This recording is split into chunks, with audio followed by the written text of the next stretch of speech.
परमहंसस्वादितचरणकमलचिन्मकरन्दाया भक्तजनमानसनिवासाया श्रीरामचन्द्राया यत्र यत्र रघुनाथकीर्तनं तत्र तत्र कृतमस्तकाञ्जलिं बाष्पवारि परिपूर्णलोचनं मारुतिं नमत राक्षसान्तकम् सीतानाथसमारम्भां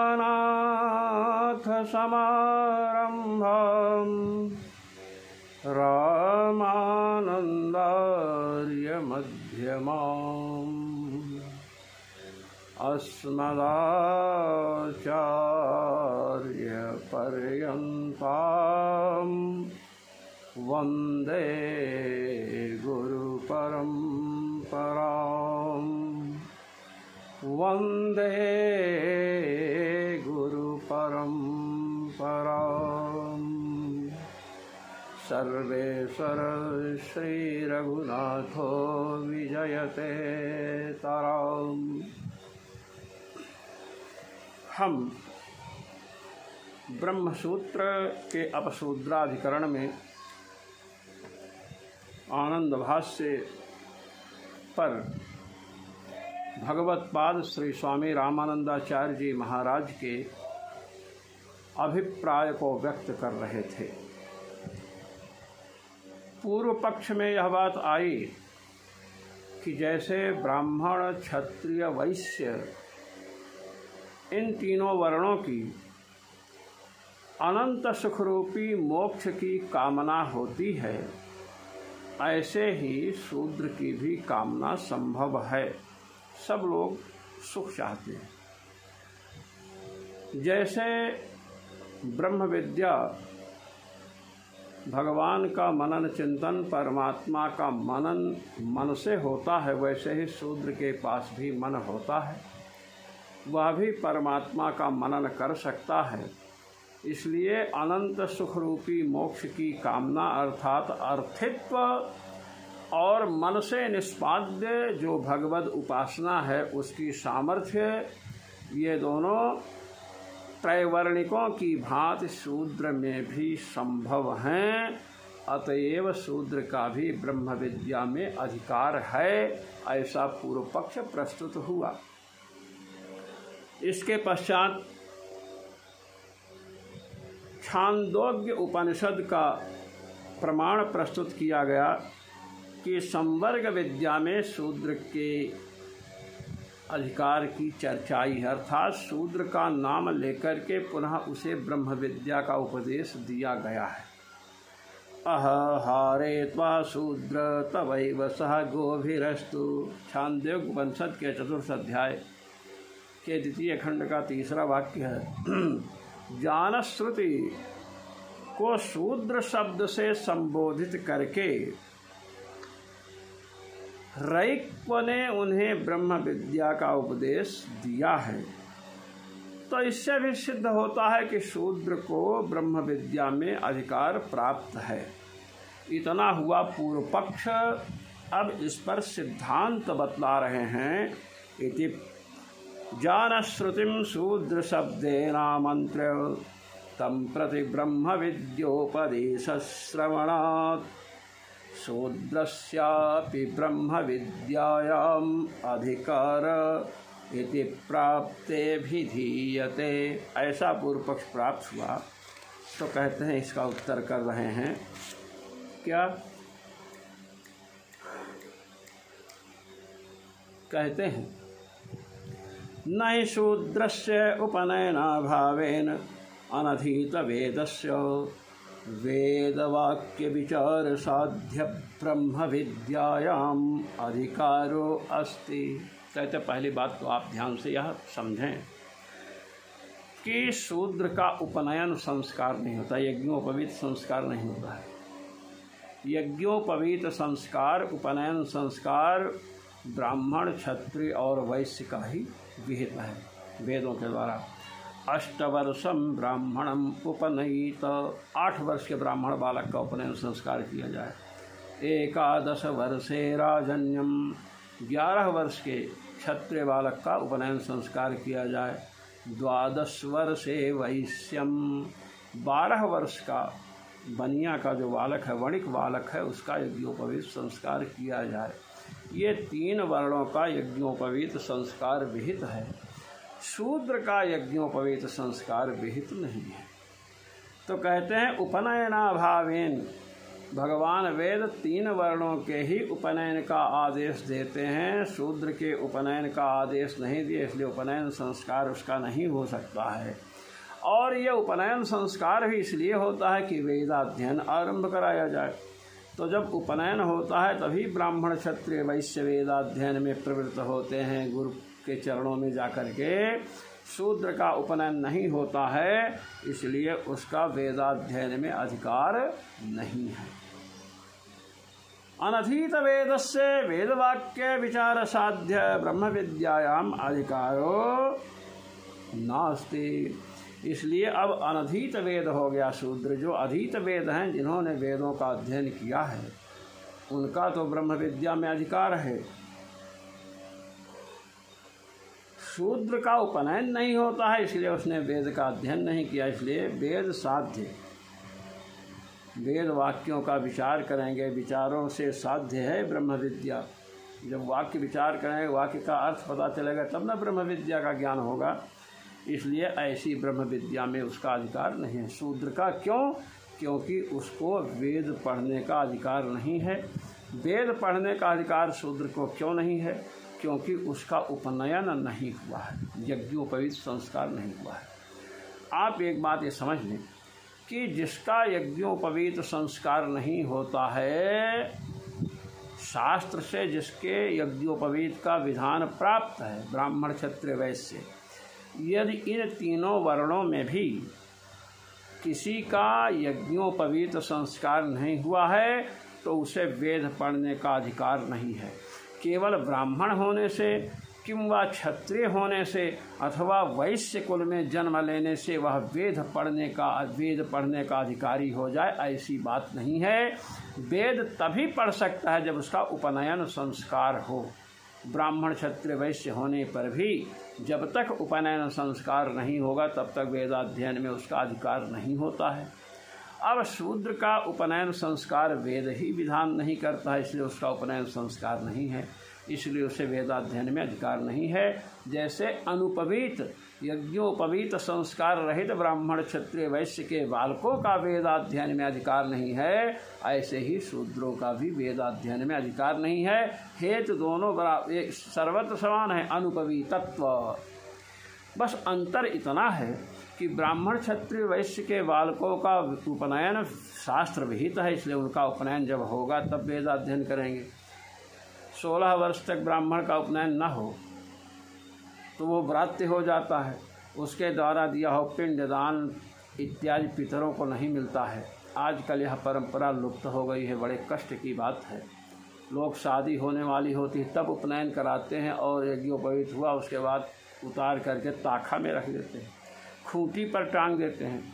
ऐसे ब्राह्मणों से अथवा क्षत्रियों से किंवा वैश्यों से भारत का क्या कल्याण हो सकता है?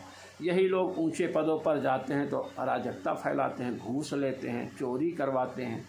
इसलिए ऐसे लोगों से दूर रहना चाहिए। हमें शास्त्रीय परंपरा की परिधि में चल करके काम करना चाहिए, तब हमारी भावना वसुधैव कुटुंबकम की बनेगी। ये कहने से किसी एक पार्टी या किसी एक समाज की भावना नहीं हो सकती। आए उपासनस्य मनोमात्र निर्वर्त्यत्वेपि अनधीत वेदस्य शूद्रस्य वेदवाक्य विचारैकलभ्य ब्रह्मस्वरूप तदुपासनोपाययाथात्म्य ज्ञानासंभवेन शास्त्रीय सामर्थ्याभावात्। कहते हैं आपने कहा था कि उपासना जो ब्रह्म विद्या है, ब्रह्म की जो उपासना है वह मन से होती है। तो मन शूद्र के पास भी होता है, जैसे ब्राह्मण क्षत्रिय वैश्य के पास है वैसे मन शूद्र के पास भी है। अनंत सुख की कामना, अनंत सुख रूप जो मोक्ष है उसकी कामना जैसे ब्राह्मण क्षत्रिय वैश्य को होती है, वैसे ही सुख की कामना शूद्र को भी होगी। मन ब्राह्मण क्षत्रिय वैश्य की भांति शूद्र के भी है। तो मन से निवृत्त हो, मन से संपन्न होने वाली जो उपासना है उसे शूद्र भी कर सकता है ब्राह्मणादि की भांति। इसलिए अर्थित्व कामना, अर्थित्व और सामर्थ्य करने की क्षमता शूद्र में संभव है, इसलिए शूद्र का भी ब्रह्म विद्या में अधिकार है। ये बात आपने पहले कही थी कि उस पर हम विचार कर रहे हैं। कहते हैं कि देखिए, सबसे बड़ी बात यह है कि जो आपने अधिकार की बात कही कि ब्राह्मण क्षत्रिय वैश्य में अर्थित्व अर्थात अनंत सुख रूप स्वर्ग की कामना और सामर्थ्य अर्थात मन से संपन्न होने वाली ब्रह्म विद्या को वो कर सकते हैं ब्राह्मण क्षत्रिय वैश्य। इसी प्रकार शूद्र भी कर सकता है, जो चतुर्थ वर्ण है वो भी कर सकता है। इसलिए अर्थित्व सामर्थ्य दोनों में बराबर होने से अधिकार है। हम इस पर कुछ कहना चाहते हैं आपसे, कहिए। कहते देखिए, अर्थित्व माने अनंत स्वर्ग अनंत मोक्ष सुख की कामना हो जाए तो अर्थित्व आ जाए, और अर्थित्व आने से सामर्थ्य मन से संपन्न होती उपासना सामर्थ्य आ जाए, केवल इतनी ही बात होती तो ब्राह्मण क्षत्रिय वैश्य की भांति शूद्र का भी ब्रह्म विद्या में अधिकार माना जा सकता था, उसमें कोई परेशानी नहीं होती। किंतु इतनी ही बात नहीं है, आप थोड़ा विचार करें। कहते हैं सामर्थ्यम अपि न लौकिकम केवलम अधिकार कारणम भवति। लौकिक सामर्थ्य जो देह में मन में सामर्थ्य, केवल यही सामर्थ्य जो है ब्रह्म विद्या में कारण नहीं है। एक बात आपको समझ लेनी चाहिए, शास्त्रीय अर्थे शास्त्रीयस्य सामर्थ्यस्य अपेक्षितत्वात्। जो शास्त्रीय पदार्थ हैं, शास्त्रों के द्वारा जिन वस्तुओं का प्रतिपादन होता है, उन वस्तुओं के लिए जैसी सामर्थ्य अपेक्षित है उस सामर्थ्य का निर्देश शास्त्र स्वयं करते हैं। कहते हैं तो ब्रह्म विद्या वेद से अवगत होती है। गुरु चरणों में उपनयन के बाद वेदाध्ययन में प्रवृत्त होंगे, वेदाध्ययन करेंगे तो वेद वाक्यों के विचार से साध्य ब्रह्म विद्या है। अब आप बताइए, शास्त्रीय सामर्थ्य शूद्र में नहीं है। क्या शास्त्रीय सामर्थ्य क्या है? अरे आप कह रहे हो वेदाध्ययन करना है तो वेदाध्ययन के लिए उपनयन आवश्यक है। शूद्र का उपनयन कर दिया जाए, और उपनयन अर्थात यज्ञोपवीत के बाद शूद्र वेदाध्ययन करे। वेदाध्ययन करने के बाद वेद वाक्य के विचार से साध्य जो ब्रह्म विद्या उसमें उसका अधिकार क्यों न मान लिया जाए। कहते बस यहीं पर विचार करना है। शास्त्रीयस्य च सामर्थ्यस्य अध्ययन निराकरणेन निराकृतत्वात्। बस यही तो बात है। आप अपने मन से किसी का भी यज्ञोपवीत संस्कार करा दें, उपनयन संस्कार अपने मन से आप करा दें तो वह वैध नहीं हो जाएगा। भगवान वेद किसका उपनयन होना चाहिए इसका निर्देश देते हैं। क्या भगवान वेद ने क्या कहा? 8 वर्षम ब्राह्मणम उपनयित। 8 वर्ष के ब्राह्मण बालक का उपनयन। 11 वर्षे राजन्यम। 11 वर्ष के क्षत्रिय का उपनयन। 12 वर्षे वैश्यम। 12 वर्ष के वैश्य बालक का उपनयन। 3 के उपनयन का विधान किया है, शूद्र के उपनयन का विधान नहीं है। तो शास्त्रीय सामर्थ्य नहीं है कि उसका उपनयन कराया जाए। शास्त्र के द्वारा शूद्र का उपनयन विहित नहीं है।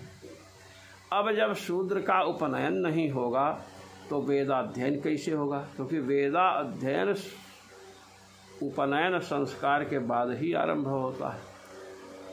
तो वेदाध्ययन जब नहीं होगा तो वेद के वाक्यों के विचार से सिद्ध होने वाली जो ब्रह्म विद्या है उसका ज्ञान कैसे होगा? इसलिए ब्रह्म विद्या में अधिकार नहीं है। केवल अर्थित्व और सामर्थ्य, लौकिक सामर्थ्य की बात होती तो मन से संपन्न होने वाला काम होता, सुख की कामना होती तो शूद्र भी अधिकृत होता ब्रह्म विद्या में। किंतु उसके साथ ब्रह्म विद्या वेद वाक्यों के विचार से सिद्ध होने वाली है। और वेद वाक्यों का विचार कब होगा? जब पहले वेद वाक्यों को पढ़ेंगे, गुरुमुख से उच्चारण होने के बाद उच्चारण करेंगे, वह अध्ययन होगा। और गुरु के समीप वेदों का अध्ययन कब प्रारंभ होगा? जब उपनयन होगा, यज्ञोपवीत संस्कार। उपनयन किसका होगा, कब होगा, इसका निर्देश बतलाया। 8 वर्ष के ब्राह्मण बालक का, 11 वर्ष के क्षत्रिय बालक का, 12 वर्ष के वैश्य बालक का। शूद्र का उपनयन शास्त्र से प्राप्त नहीं है तो विद्याध्ययन भी उसका बाधित है, वेदाध्ययन। और वेदाध्ययन नहीं होगा तो ब्रह्म विद्या में अधिकार कहाँ से प्राप्त होगा? ये बात आई। कहते हैं उपासनस्य मनोमात्र निर्वर्त्यत्वेपि अनधीत वेदस्य शूद्रस्य वेदवाक्य विचारैकलभ्य ब्रह्मस्वरूप तदुपासनोपाययाथात्मज्ञानासंभवेन शास्त्रीय सामर्थ्याभावात्। वेदवाक्य के विचार से ही प्राप्त होने वाला, ज्ञात होने वाला जो परमात्मा का स्वरूप है और उसकी उपासना है, उसका यथार्थ ज्ञान शूद्र को नहीं हो सकता है, क्योंकि उसमें शास्त्रीय सामर्थ्य नहीं है। अब इस पर प्रश्न कर रहे हैं कि ठीक है, आपने कहा कि ब्राह्मण क्षत्रिय वैश्य का उपनयन संस्कार विहित है, शूद्र का विहित नहीं है, तो शूद्र को उपनयन न होने से वेदाध्ययन में अधिकार प्राप्त नहीं है, इसलिए आगे चलकर वह ब्रह्म विद्या के अधिकार से वंचित हो जाएगा। ब्रह्म विद्या में अधिकार शूद्र का नहीं है। आप इस बात पर स्थिर रहिए, हम इस पर आपसे कुछ प्रश्न कर रहे हैं। करिए प्रश्न।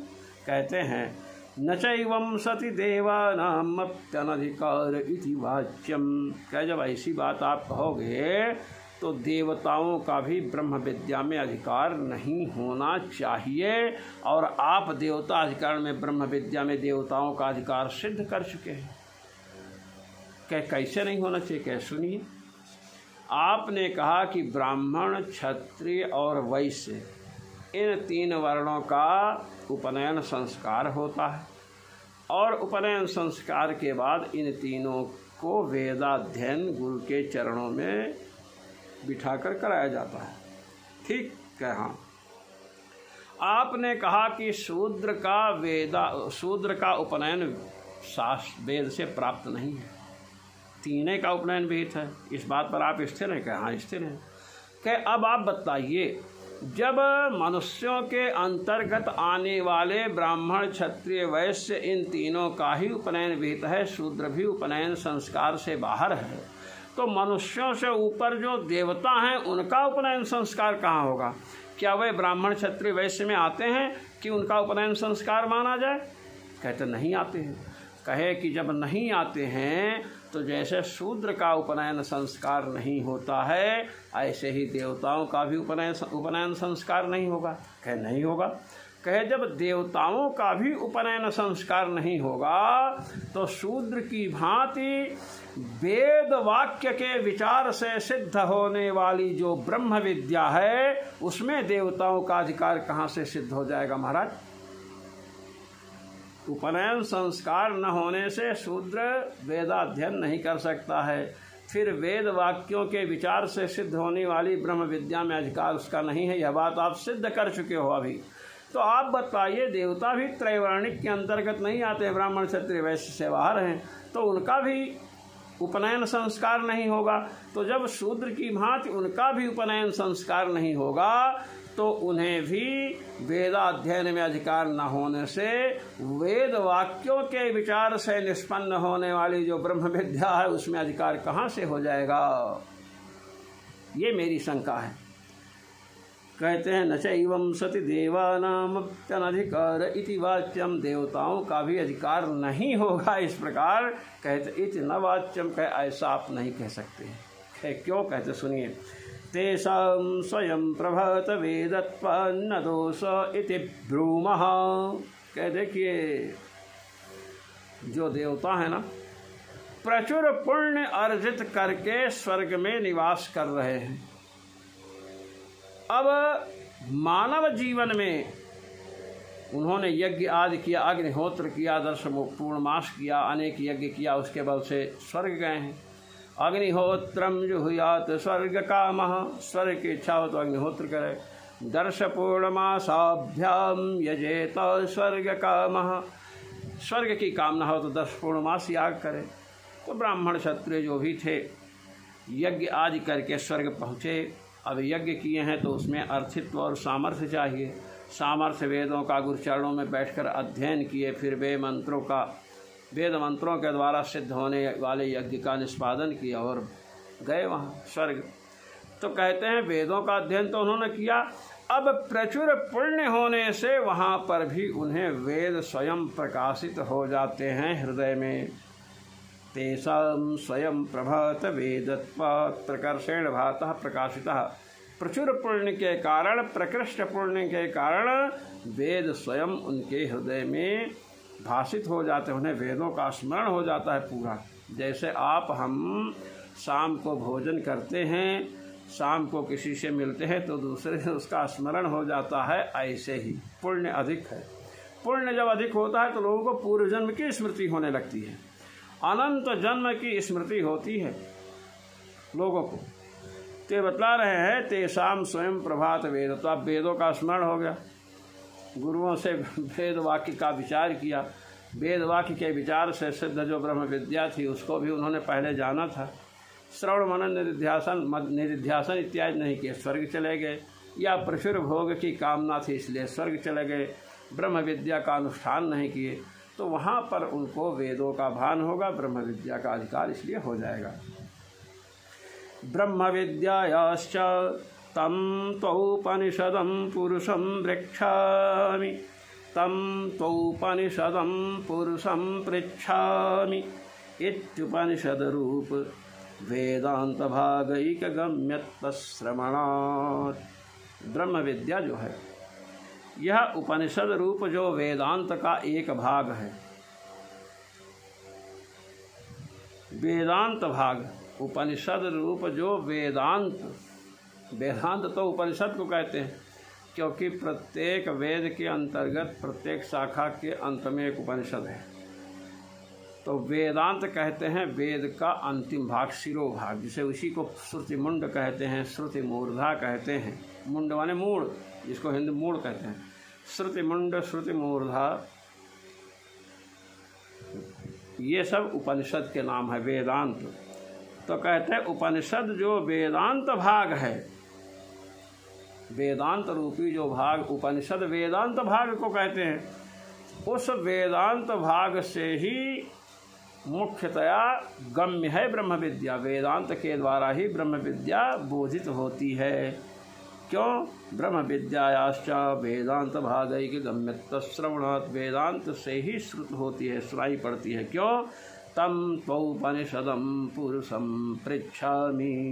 बृहदारण्यक में आया, मैं आपसे औपनिषद पुरुष के विषय में पूछ रहा हूँ। औपनिषद माने उपनिषद के द्वारा ही जो ज्ञात होने वाला है, उपनिषद गम्य। न वेदविन्मनुते तं बृहन्तं इत्याम्नायानधिगतवतो ब्रह्म याथात्मज्ञाननिषेधाच्च। कहते हैं कि ब्रह्म विद्या वेदांत भाग से ही ज्ञात होती है, एक बात तो ये है। दूसरी बात है न वेदविन्मनुते तं बृहन्तं, उस व्यापक परमात्मा का को जो अवेदवित है, माने वेद को नहीं जानता है, वह मनन नहीं कर सकता है। तो आमनाय माने वेद को जो अनधिगत किया है, ज्ञात नहीं किया है, उसे ब्रह्म का यथार्थ ज्ञान नहीं हो सकता है। इस प्रकार निषेध भी किया गया है। और वेदांत भाग जो उपनिषद है उसी से ब्रह्म विद्या ज्ञात होती है, बतलाया गया है। अब शूद्र वेद का ही अध्ययन नहीं करने में अधिकृत है क्योंकि उपनयन नहीं हुआ, तो वेद का शिरोभाग जो वेदांत है उसका अध्ययन कैसे कर पाएगा। कहे कि मैंने एक बात आपसे कही थी, आपको ध्यान होना चाहिए। कहे क्या कहते? हमें ध्यान है आपने जो कहा है, यत्तूक्तम् इतिहास पुराण श्रवणादिभिः सामर्थ्यम ब्रह्म विद्यायां भविष्यति शूद्राणाम। आपने कहा था ना पहले कि इतिहास और पुराण का श्रवण, श्रावयेत् चतुरो वेदान कृत्वा व ब्राह्मण मग्रता, मुझे सब ध्यान है। आपने कहा था ब्राह्मण को आगे बिठाकर चारों वर्णों को इतिहास पुराण आदि का श्रवण कराए, उससे ब्रह्म विद्या का ज्ञान हो जाएगा। आपने ही कहा था ना। कहे हाँ।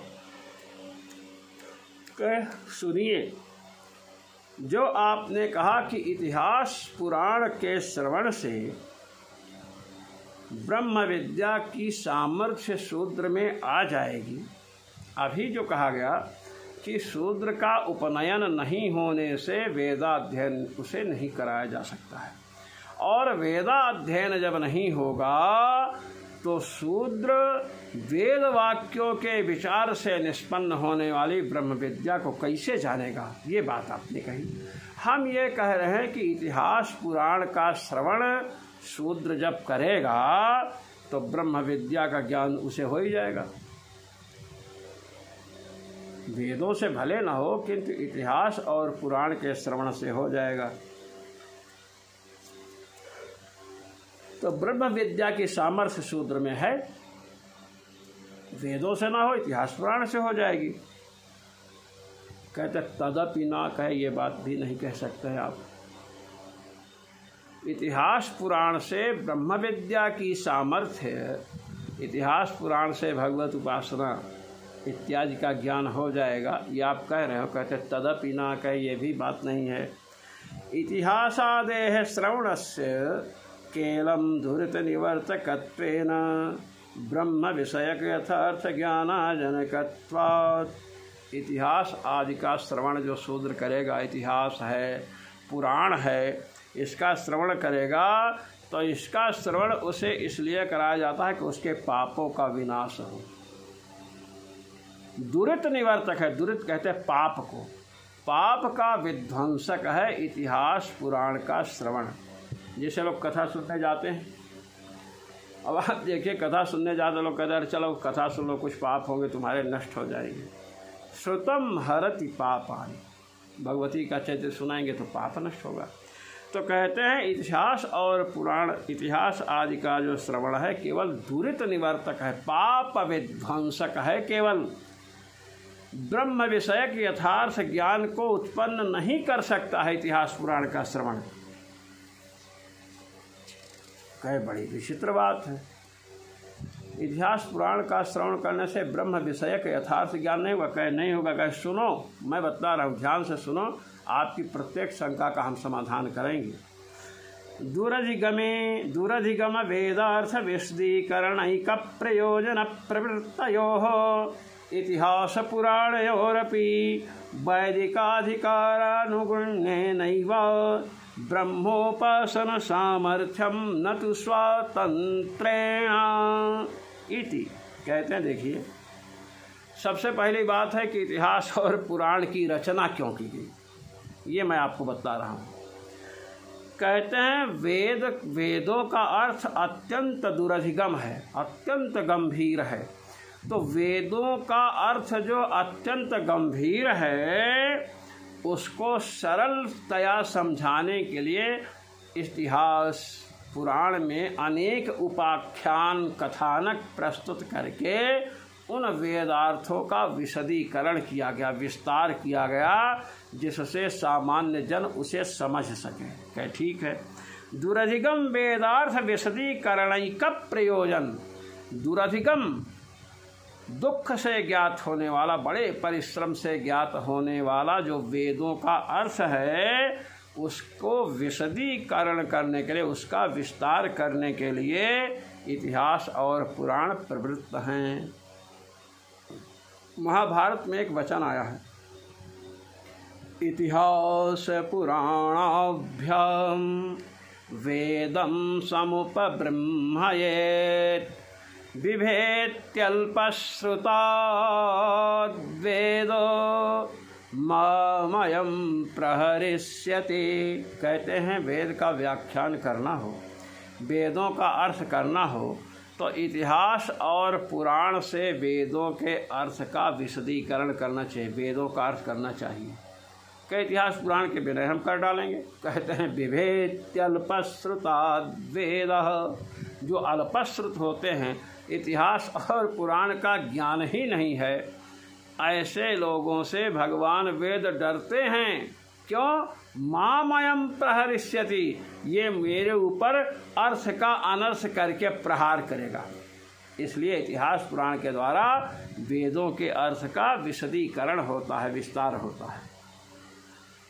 अब वेदों ने क्या किया भाई? वेदों ने ब्राह्मण, क्षत्रिय और वैश्य इन 3 वर्णों का अधिकार उपनयन में कहा है। तीनों के उपनयन का आदेश दिया है भगवान वेद ने। इसमें शूद्र का तो अधिकार बताया नहीं कि शूद्र का उपनयन किया जाए। अब इतिहास, अब जो है भगवान वेद के अर्थ को बताने के लिए आप इतिहास पुराण को ले रहे हो, उसकी कथा सुना रहे हो शूद्र को भी। तो जब वेद भगवान ने तीनों वर्णों के ही उपनयन का आदेश दिया है, तो क्या इतिहास पुराण उसकी व्याख्या के लिए प्रवृत्त है? तो ये शूद्र के भी उपनयन का आदेश दे देंगे क्या? अब आप बताइए। मूल ग्रंथ जो होता है उसकी टीका करने के लिए कोई व्याख्याता बैठता है तो मूल ग्रंथ से विरुद्ध जाता है क्या? मूल ग्रंथ को लगाने के लिए टीका की जाती है। भगवान वेद ने ब्राह्मण, क्षत्रिय और वैश्य इन तीनों के उपनयन का आदेश दिया है। शूद्र का उपनयन हो ऐसा नहीं कहा।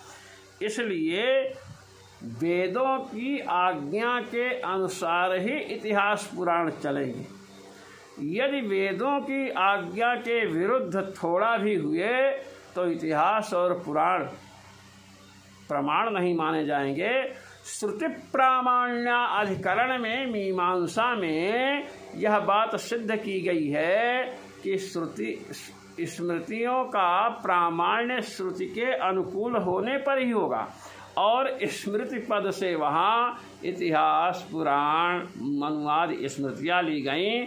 किसी भी ऋषि का वचन यदि वेद के विरुद्ध है तो वह अप्रमाणित माना जाएगा, उसका कोई महत्व नहीं है। तो इतिहास पुराण वेद के विरुद्ध शूद्र के उपनयन का प्रतिपादन नहीं कर सकते हैं, यही बता रहे हैं। वेदाधिकारानुगुण्येनैव ब्रह्मोपासन सामर्थ्यम न तु स्वतंत्रेण इति।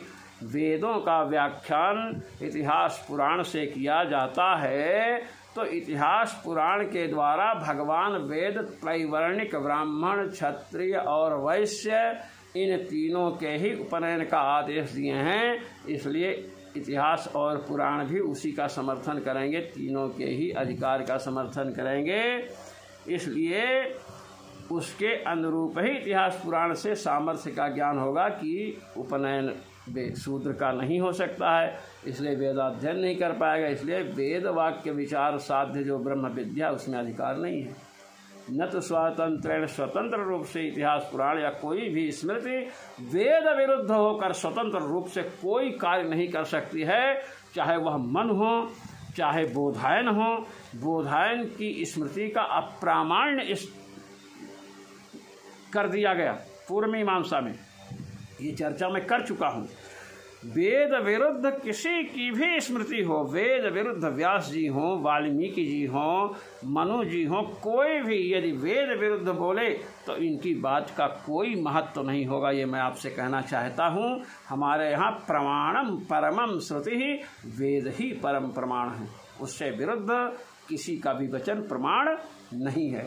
और को तो छोड़ो, यदि भगवान भी वेद विरुद्ध बोल दें तो भगवद वचन का भी हमारे यहाँ कोई महत्व नहीं है, ये आप गांठ बांध लीजिए। विदुर प्रभृति नाम तु जन्मांतर्वासनया ज्ञान लाभाद ब्रह्मनिष्ठत्वम। कहते हैं आपने एक बात कही थी पहले, वह भी मुझे ध्यान में है। आपने कहा था दृश्यते पिचा इतिहास पुराणेषु विदुरादि नाम ब्रह्मनिष्ठत्वम। आपने कहा इतिहास और पुराण में विदुर जैसे अनेक महापुरुषों के चरित्र मिलते हैं जिसमें उन्हें ब्रह्मनिष्ठ बताया गया। ब्रह्मनिष्ठ ब्रह्म विद्या के बिना हो नहीं सकते, इसलिए शूद्र को ब्रह्म विद्या में अधिकृत मानना चाहिए। कहते इसका उत्तर हम कर रहे हैं। विदुर हैं और भी ऐसे जो लोग हैं, जन्मांतर वासनया, पूर्व जन्म में उन्होंने ब्राह्मण शरीर में, क्षत्रिय शरीर में ब्रह्म विद्या का अभ्यास किया है, इसलिए ज्ञान लाभ हुआ।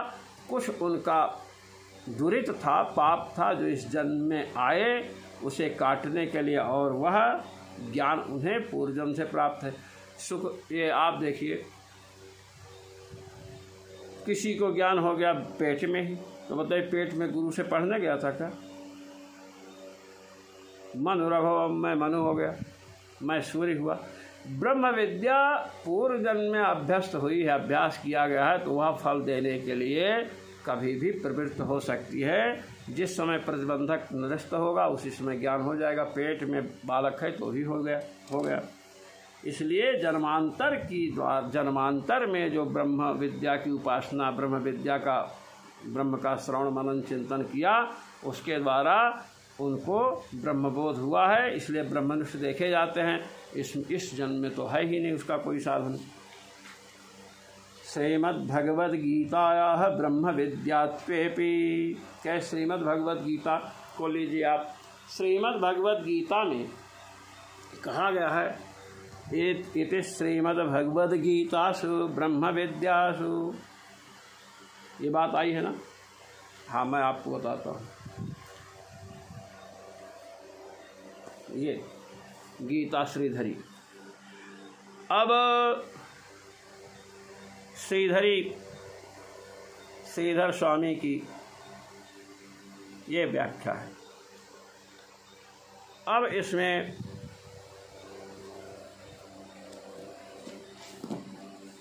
ब्रह्म विद्यायाम में आता है, उपनिषद आता है, तो ये सब वचन इसमें आते हैं, तो इससे क्या निश्चित होता है? भगवद गीता तो ब्रह्म विद्या है, कहते हैं भगवद गीता ब्रह्म विद्या है, फिर भी वहाँ पर भगवान ने बतलाया है इसका उपदेश किसे करना चाहिए। इदं तेना तपस्काय न भक्ताय कदाचन न शुश्रूषवे वाच्यम। 18वें अध्याय का 67वां श्लोक है। इति तपोधिकार रहितं शूद्रं प्रति तदुपदेशवर्जनात्। इदं ते न तपस्काय, अतपस्क जो व्यक्ति है, जिसके जीवन में तपस्या नहीं है, शास्त्र के द्वारा तपस्या नहीं है, शास्त्र जिसके जीवन में तपस्या का अधिकार नहीं बतला रहा है, या तपस्या का अधिकार बतलाया, तपस्या में अधिकार है फिर भी तप नहीं कर रहे हैं, ऐसे लोगों को यह गीता शास्त्र नहीं पढ़ाना चाहिए, जो भक्त नहीं है। इति तपोधिकार रहितम शूद्रम प्रति तदुपदेश वर्जना। तपोधिकार, तपस्या में अधिकार से शून्य जो शूद्र है, उसके लिए गीता के उपदेश का निषेध किया गया।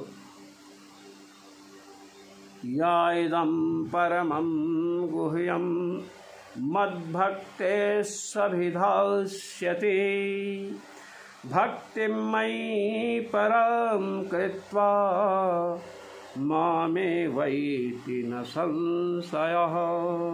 गीता के 18 अध्याय का 68वां श्लोक कह रहे हैं कि कहना किसे है, तो इति भगवद भक्तेषु तदभिधानत्वोपदेशाच्च, भगवद भक्तों को गीता का उपदेश देना है।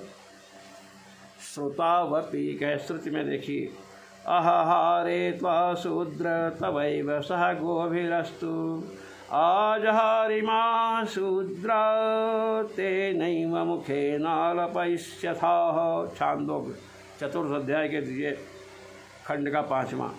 इतीदं गवादिरूपं धनं तवैवास्तु नापेक्षितमित्यर्थः।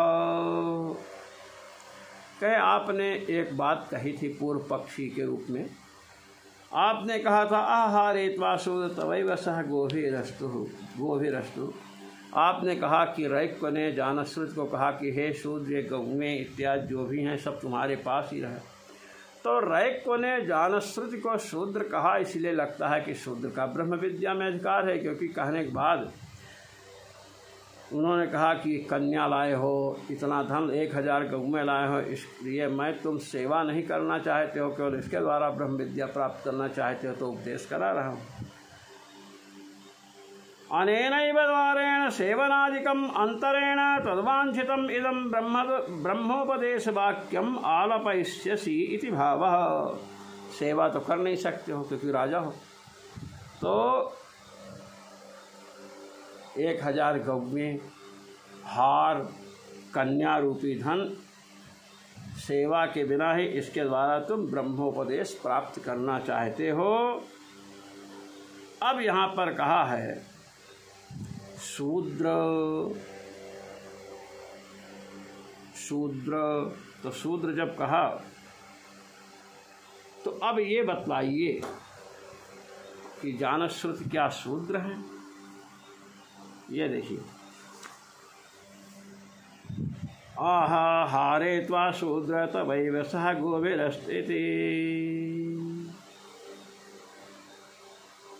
अब जब 1000 गौएं, एक हार, छकड़ों से भरा हुआ रथ सामग्री से युक्त ले गए, तब कहा शूद्र अनेनैव मुखेन आलपयिष्यथा। हे शूद्र, तुम मेरे लिए बहुत सी वस्तुएं लाए हो, ये सब मेरे जीवन में गौण है, क्योंकि ब्रह्मज्ञानी के जीवन में भौतिक पदार्थों का महत्व नहीं होता है। इसके द्वारा तुम मुझसे ब्रह्म विद्या ग्रहण करना चाहते हो, तो ठीक है। तो शूद्र का उपदेश, शूद्र शब्द से संबोधित किया ब्रह्मज्ञानी रैक्व ने जानश्रुति को।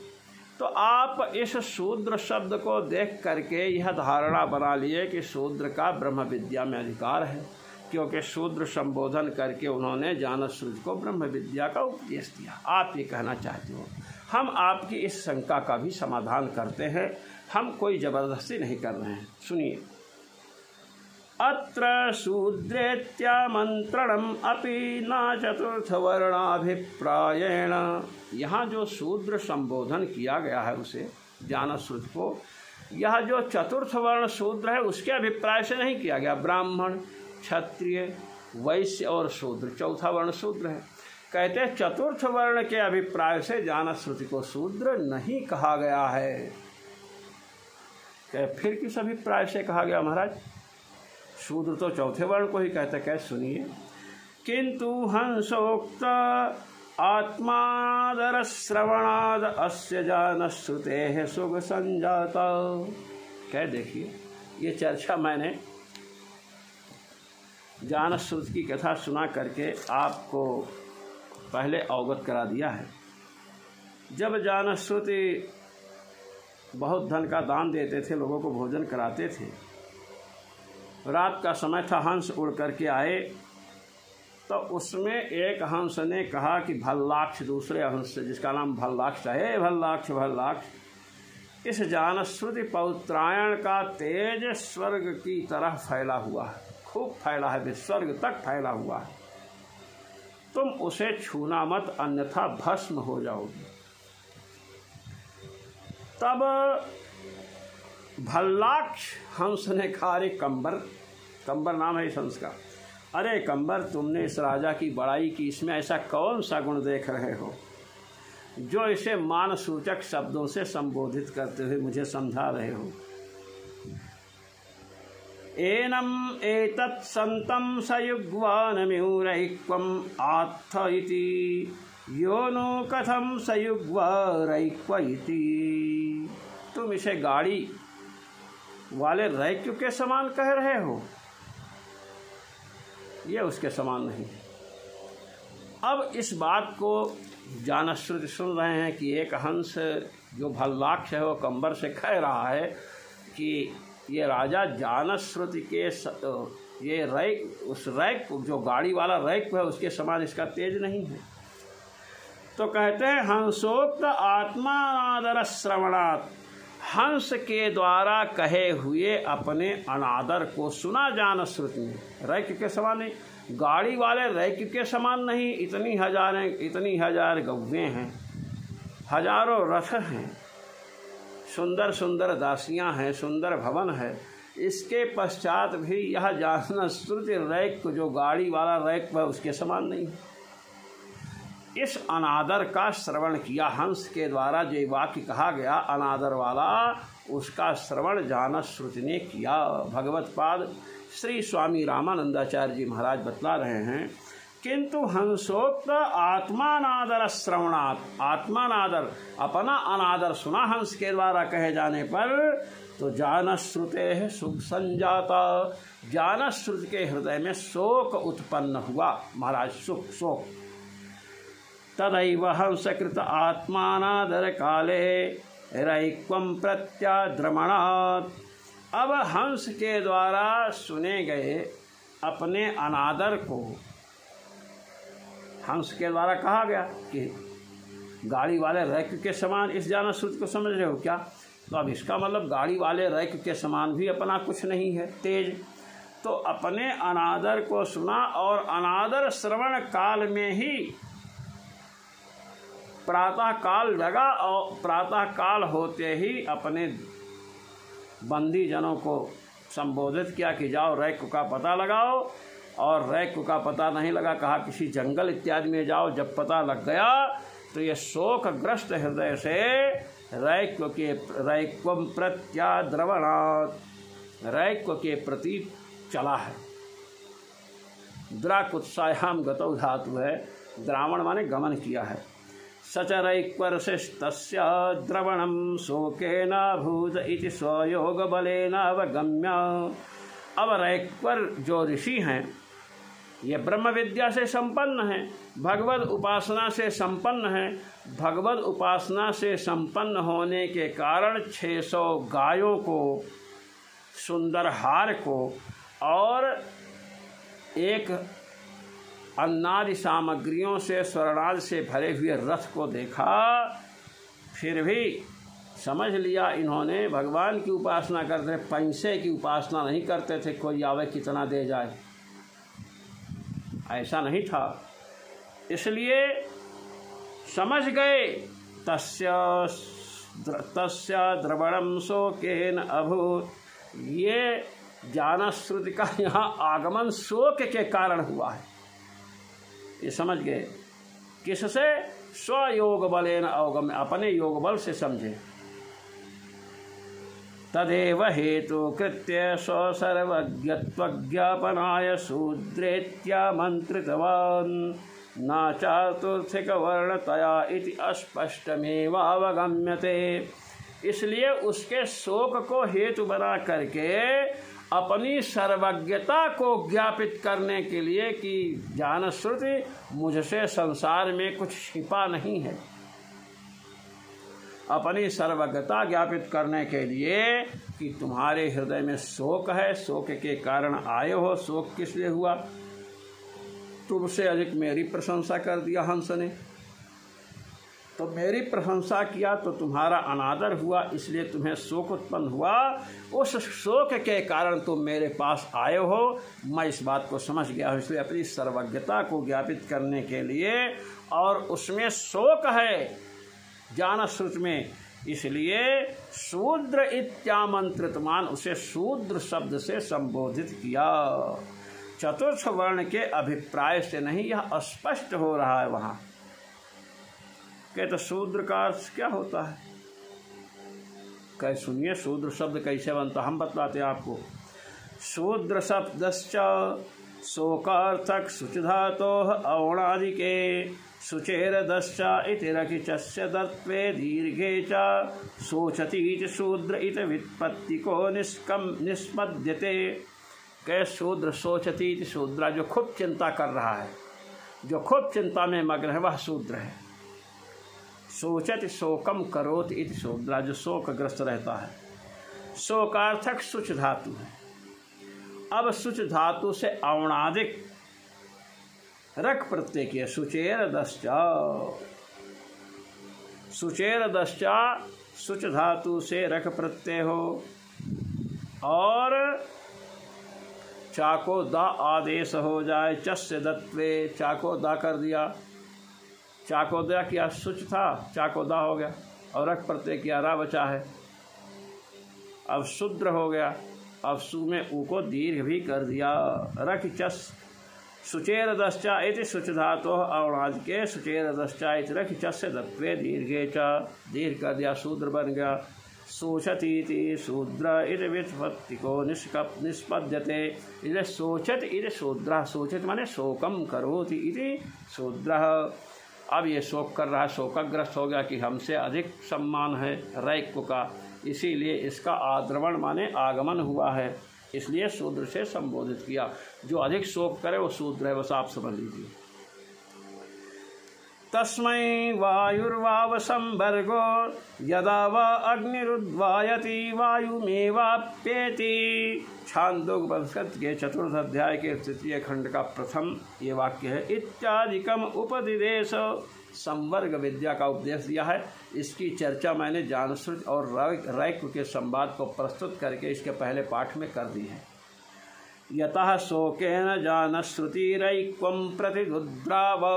भगवत्पाद श्री स्वामी रामानंदाचार्य जी महाराज कह रहे हैं, यतः माने जिस कारण से, अर्थात शोक के कारण जानश्रुति रैक्य महर्षि के पास दुद्राव गया है, ततएव शूद्र इति तेनोक्तः, इसीलिए उन्होंने उसे शूद्र कहा। किसके कारण गया है? शोक के कारण।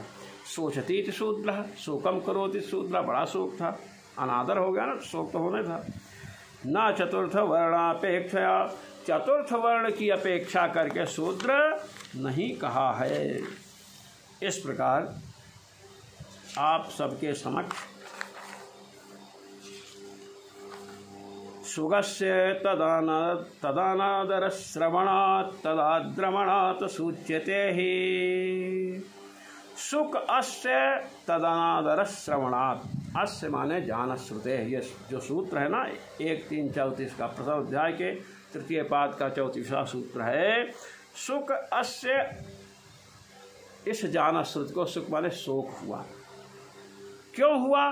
तदनादर श्रवणात्, रैक्य की अपेक्षा अपने अनादर का श्रवण किया हंस के द्वारा। तदाद्रवणात्, तब उसका आद्रवण माने गमन हुआ है रैक्य महर्षि के पास।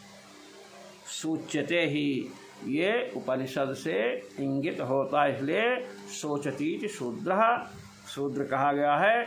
चतुर्थ वर्ण के अभिप्राय से शूद्र नहीं कहा गया। इसलिए महाराज, आप इस जानश्रुति और रैक्य के संवाद में जानश्रुति को शूद्र का संबोधन करके जो कह रहे थे कि चतुर्थ वर्ण का ब्रह्म विद्या में अधिकार है, ये बात सिद्ध होने वाली नहीं है, क्योंकि वहाँ चतुर्थ वर्ण के अभिप्राय से जानश्रुति को शूद्र नहीं कहा गया है, अपितु शोकग्रस्त होने के कारण उसे शूद्र कहा गया है।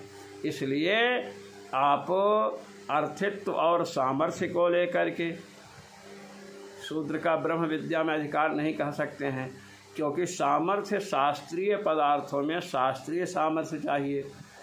ब्रह्म विद्या उपनिषद से गम्य है, शास्त्र से गम्य है, इसलिए शास्त्र शूद्र के यज्ञोपवीत का, उपनयन का प्रतिपादन नहीं करते हैं, इसलिए शास्त्रीय सामर्थ्य उसमें नहीं है।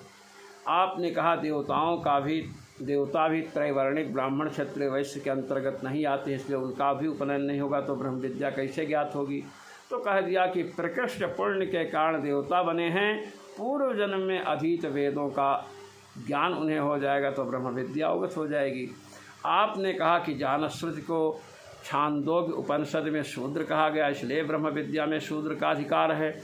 इसके लिए मैंने आपको कहा कि जानश्रुति को महर्षि रैक्य ने चतुर्थ वर्ण जो शूद्र है उस अभिप्राय से शूद्र नहीं कहा, अपितु हंसों के द्वारा अपने अनादर को सुना कि रैक्य के सामने मैं कुछ नहीं हूँ, इसलिए उसे शोक उत्पन्न हुआ, और शोक उत्पन्न होने के कारण वह रैक्य के समीप गया है, इसलिए उसे उन्होंने शूद्र कहा। सोचती शूद्र। इसलिए आपकी समस्त शंकाओं का समाधान मैंने कर दिया। ब्रह्म विद्या में शूद्र का अधिकार नहीं है। ओम पूर्णमदः पूर्णमिदं पूर्णात् पूर्णमुदच्यते पूर्णस्य पूर्णमादाय पूर्णमेवावशिष्यते। ॐ शान्तिः शान्तिः शान्तिः। सर्वेश्वर श्रीरघुनाथो विजयते तराम। जय श्री राम।